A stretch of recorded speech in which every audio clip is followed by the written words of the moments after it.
to the Sunday school lesson today. Here at the Sharp household, day 25 of quarantine. I don't know if that's true or not, but I'm just calling it day 25. I lose count, especially in the quarantine days. But today we'll be talking about how God has provided for us in so many ways, especially through food. So I thought we'd have a little bit of fun involving your parents, and we're going to play a little game. So here's what you need to do. Each contestant for the game, and hopefully your parents are playing as well, need to pick up a bag. And these are the bags we've gotten: a couple Christmas bags, a couple of coffee bags from my favorite coffee place. And what you will do is each person will go to the refrigerator or pantry and pick out one thing to put in the bag. And we're going to play musical food. We'll pass the bag around in a circle, and when the music stops, the person it lands on has to eat it. Now, if you're playing with your parents, here's what I suggest. The person that it lands on, they're out, and your parents have to eat whatever's in the bag, which can add a lot of fun. Parents, you're welcome. So, we'll get started here. The girls are going to head to the pantry, or head to the fridge, and pick out something to put in their bag for a game of musical food. We're talking today about how God has provided for us. I'm getting the curry. No, I'm getting the curry. Oh, okay, hide it in your bag. All right, May, what are you getting?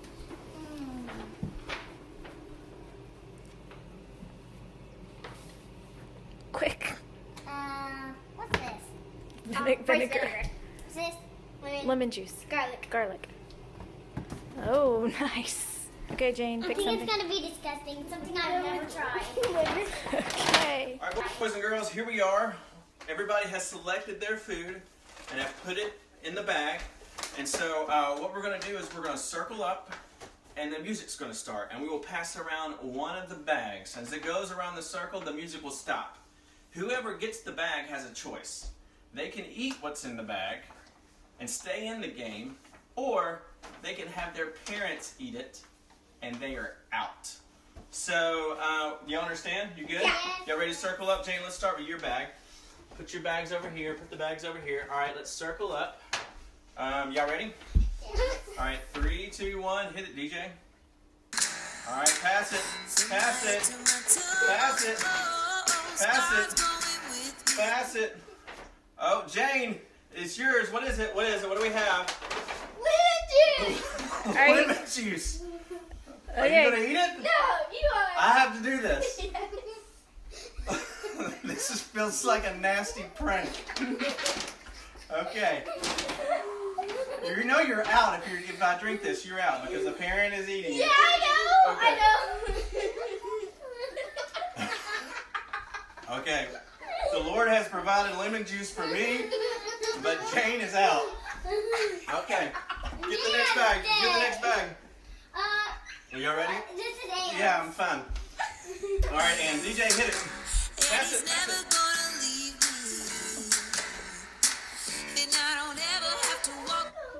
May. Okay, what do we have, May? Open it up. Garlic? That's not garlic. Curry. It's red curry paste. The girl has chosen red curry paste. Now, you can eat it and stay in the game, and you could possibly win. Or you're out.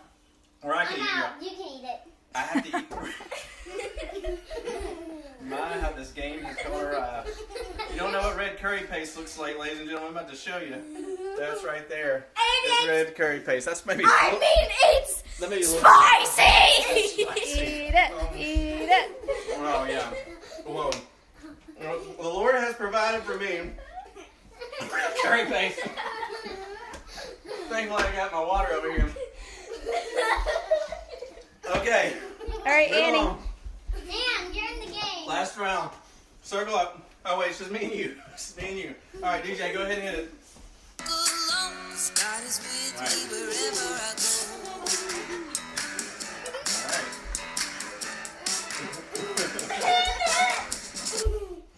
All right. What'd you put in there? I put it in. This is yours? Uh-huh. Rice vinegar. Part of a balanced diet, rice vinegar. You can drink this and you win, or I drink it and I win because I'm the parent.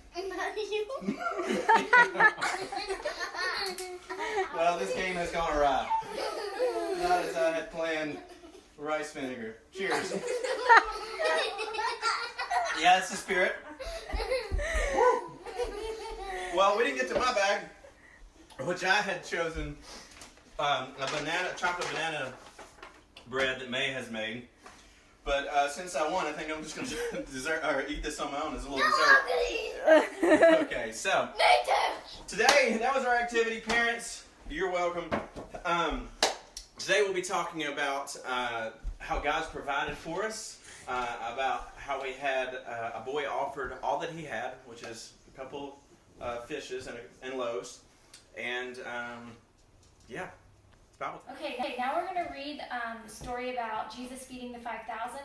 But before we do that, I would pause the video, go get some paper and crayons or pencils so that you can draw a picture while I'm reading. Or if you have any questions, you can write down your questions and ask your parents afterwards.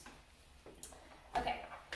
There were once 5,000 tired and hungry and probably very grumpy people sitting on a hillside wanting their dinner. They'd come to hear Jesus that day. They came before breakfast, stayed all morning, all afternoon, and way past dinner. No one had meant to be out there that long, but that's how it was listening to Jesus, as if time didn't exist. People could listen to Jesus for hours, and on this particular day, that's just what they did. But they hadn't brought enough food, and they couldn't just go and buy themselves a burger and fries to go, because of course they were in the middle of nowhere with no shops or restaurants. Besides, that kind of food wasn't invented yet. What would they do? Jesus' friends had an idea. Let's send everyone home for dinner. There's the picture. Huh? I can't see. Can you see? Let's show our friends first. Okay. You see me? Yeah, I see it. Okay. They don't need to go, Jesus said. You can give them something to eat. Did Jesus want them to travel all the way to town and buy food for everyone? Jesus' friends panicked. But we don't have enough money. What food do you have? Jesus asked. Go and see. Now, there was a little boy in the crowd. He had brought a lunch that his mother had made for him that morning. He looked at his 5 loaves and 2 fish. It wasn't much, not nearly enough for 5,000, but it was all he had. I have some, he said. Jesus' friends laughed when they saw this little lunch. That's not nearly enough, they said. But they were wrong. Jesus knew it didn't matter how much the little boy had. God would make it enough, more than enough. Jesus said, bring me what you have. And so the little boy gave Jesus his lunch. Jesus winked at the little boy and whispered in his ear, watch. How in the world will Jesus feed everyone with just that? Jesus' friends said, because they thought it was impossible. But Jesus knew the one who made all the fish in the oceans, and Jesus knew the one who in the very beginning had made everything out of nothing at all. How hard would something like this be for someone like that? And look, there's Jesus holding up his loaves and fish.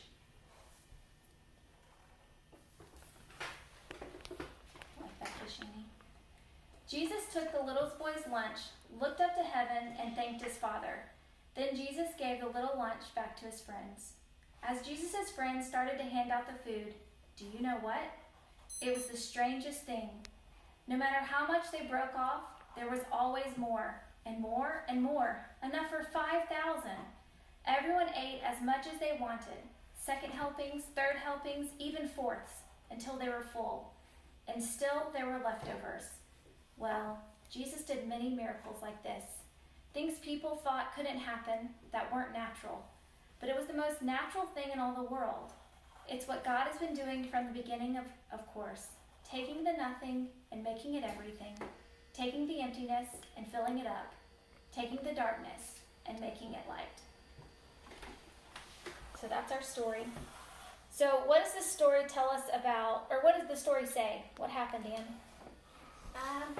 So there was 5,000 people, and they were starving for their dinner, and a little boy is in the crowd, and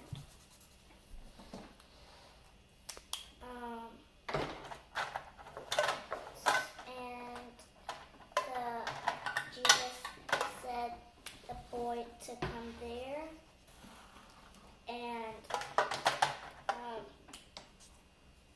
What did he give them? Some fish and bread?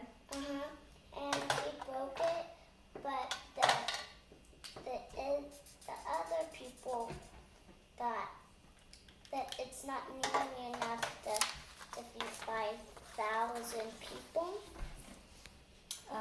So, was it enough? yes. It was enough. So what does the story tell us about God? That God can make impossible things into possible things. Yeah. Jane, do you have anything? What does this tell us about God? That even though the disciples thought that food would not even be enough for all for 5,000 people, he made it enough just by praying to him and how cool that he can make a miracle. Yeah. May, got any thoughts? I mean,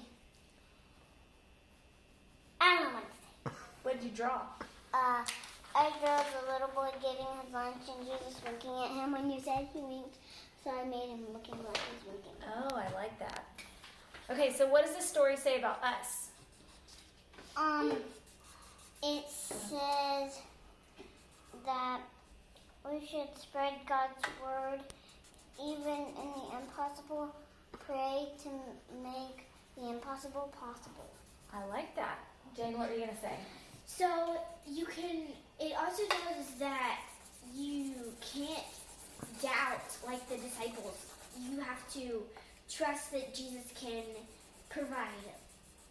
Kind of like in this time where we have to trust our parents to get food from the grocery store because we are stuck at home. That's right. That's so true. I love that the little boy brought just what he had, and God did the miracle. Because does God ask y'all to do the miracles? No. No, he does the miracles. What does he ask you to do? He asked to provide it for others. But he asks you to bring what you have. Bring whatever you have and sacrifice it instead of yourself. And he will do the miracle. That's right.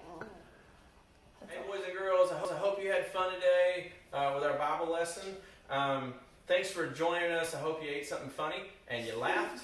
And you learned that Lord's really only asking you to offer him what you have and let him do the miracle of providing for you. The Sharps miss you guys. We hope to see you soon. Bye.